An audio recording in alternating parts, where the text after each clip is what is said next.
Se placer sur la 5G, 100 fois supérieure à la 4G, s'avère donc primordial pour les firmes de télécommunications, pour offrir plus de confort et de performance aux particuliers, mais aussi aux entreprises.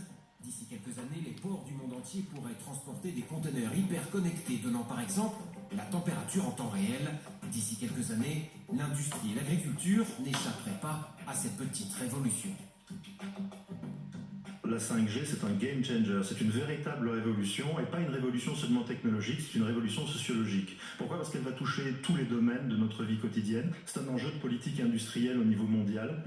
Tous les grands ensembles aujourd'hui mondiaux essayent systématiquement de regagner le terrain, et l'Europe avait perdu beaucoup de terrain, notamment en 4G, parce que l'Europe avait déployé moins vite la 4G.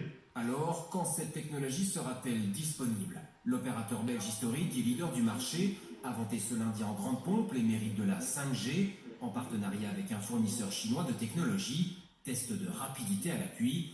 Mais soyez patients, ce ne sera pas pour tout de suite.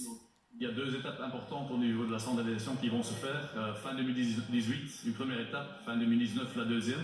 Donc ça veut dire que la version commerciale de ce qu'on voit ici on va dire en mode test, ça sera pour 2020, au plus tôt. Pas pour tout de suite et peut-être pas pour tout le monde, car si certains se placent sur la 5G, d'autres aimeraient d'abord voir venir la 4G. En Wallonie par exemple, 39 communes comme Éwaille, Philippeville ou encore Ivoire attendent une couverture réseau digne de ce nom.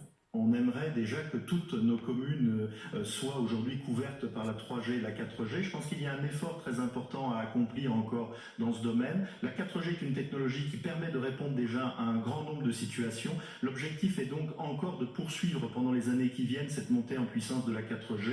Et il ne faut pas espérer trop vite dans certaines zones, notamment rurales, la 5G. Il faut capitaliser sur des technologies existantes.